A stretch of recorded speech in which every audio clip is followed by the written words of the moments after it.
Hi everyone, I'm Jeff Mosier, the executive chef here at the Mondavi Winery, joining you from the kitchen in the vineyard room.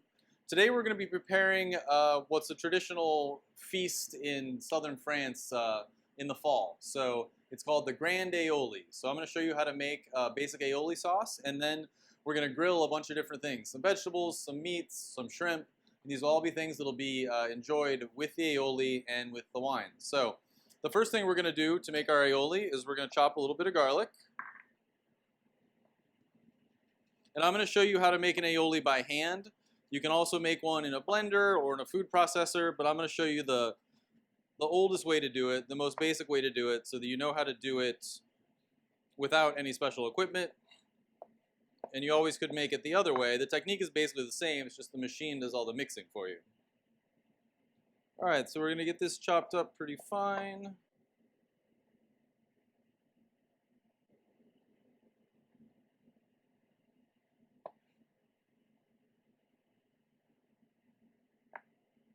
And there's lots of different things that people put in aioli these days. People make miso aioli, they make black garlic aioli, all these different sort of trendy things, which can be great. But I'm just going to show you sort of the basic kind of master recipe. And then you can take it from there and flavor it with whatever you like. So, we have a bowl. We have eggs. So I've got 3 egg yolks and 1 whole egg, which is what I like for approximately a pint of oil. We're going to add some garlic. Just going to drop it right in there. We're going to add lemon.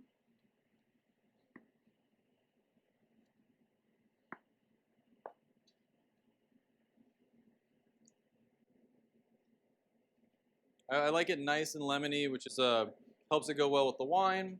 You want your food to have a decent level of acidity to lend balance, so that the wine, so you can really taste all the flavors in the wine. If the food is flat, then it's going to make the wine taste flat.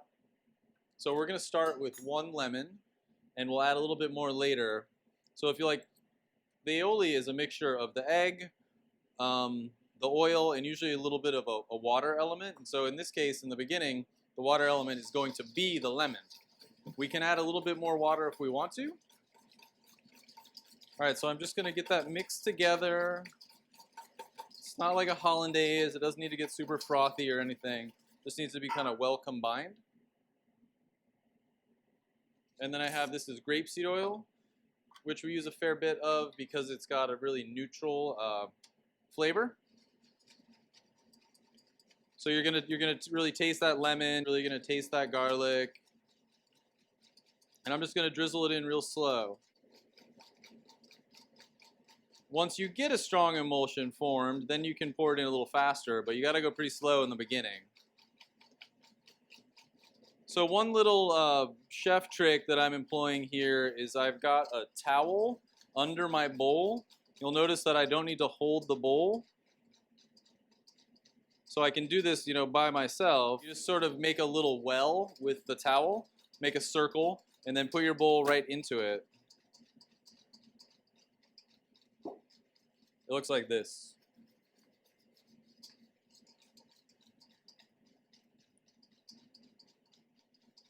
So this Grand Aioli event that we usually do in September is a fun one. It's sort of a celebration of the end of the summer harvest. And so it involves lots of, nice end of summer vegetables.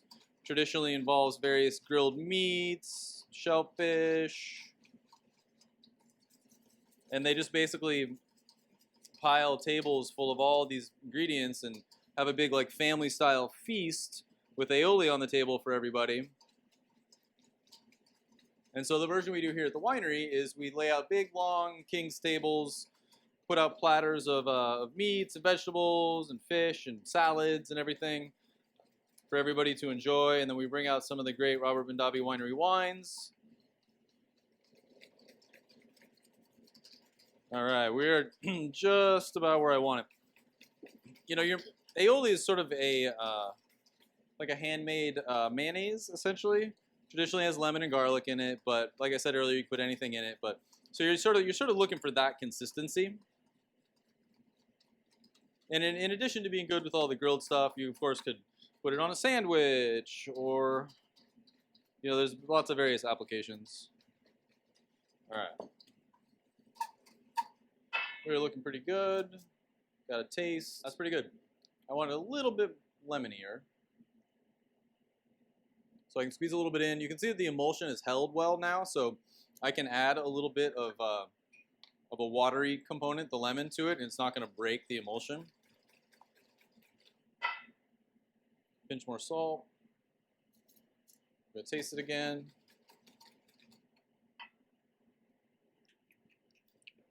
That's good.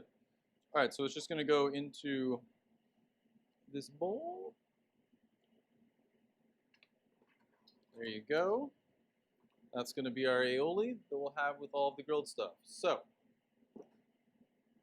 for that, we have some fabulous Gulf shrimp. I'm just going to season here. A little salt, a little pepper.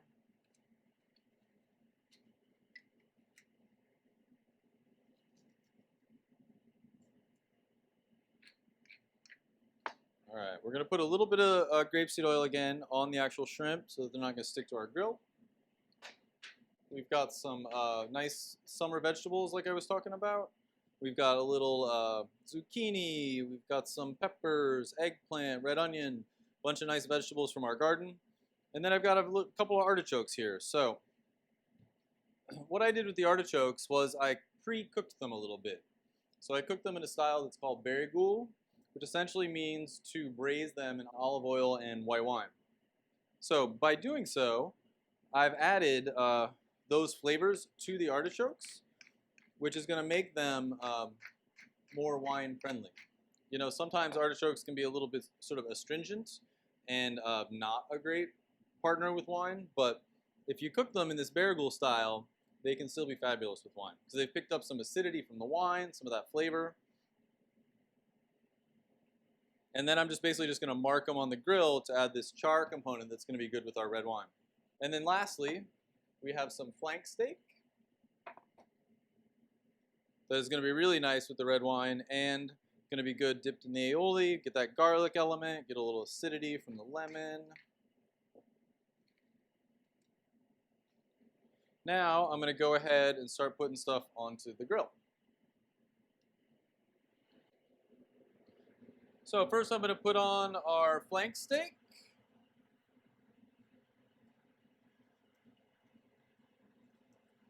Then I'm going to add the shrimp.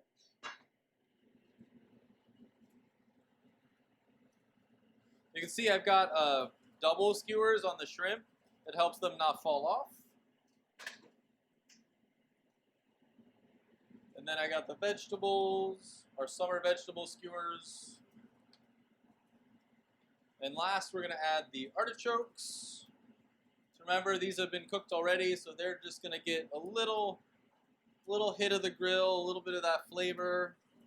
They don't really need to spend a lot of time on here.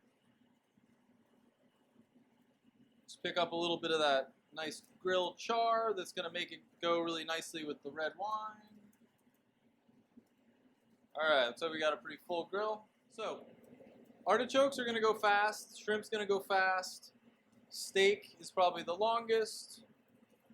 The vegetables are somewhere kind of in the middle. I don't need to cook them so much that they become mushy, but just so that they get this nice char on them, still retain some texture. You can see the artichokes are going real quick. Again, we're basically just kissing them on the grill.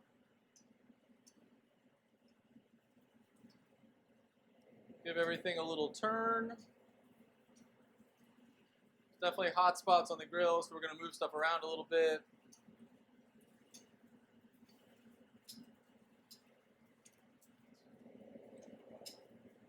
I'm going to rotate my artichokes from the cooler spot to the hotter spot.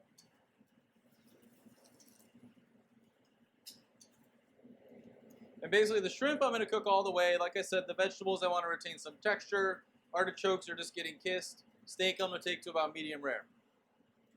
So these are going to start coming off now. You can see you've got sort of a nice grill flavor on the artichoke there.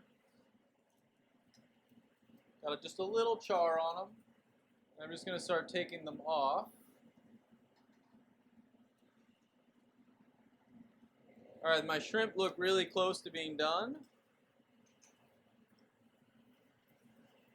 Check for firmness. Check the color. I think we're good. So I'm going to go ahead and take those off next.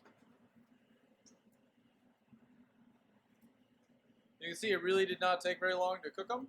I'm going to pull my veggies down to a slightly cooler spot, more in the front. You can see that one looks good. It's got a nice char on it. I want to cook them a little more, but not much. Rotate the steak.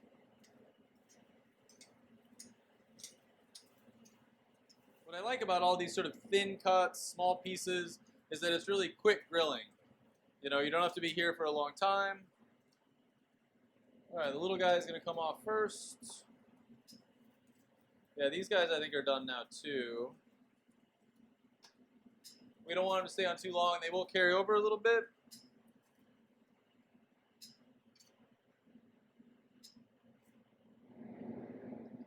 All right, we got everything off the grill. We're going to go ahead and platter up our grill feast. Got these delicious flank steak skewers. Let's load up our platter here for a nice family style feast.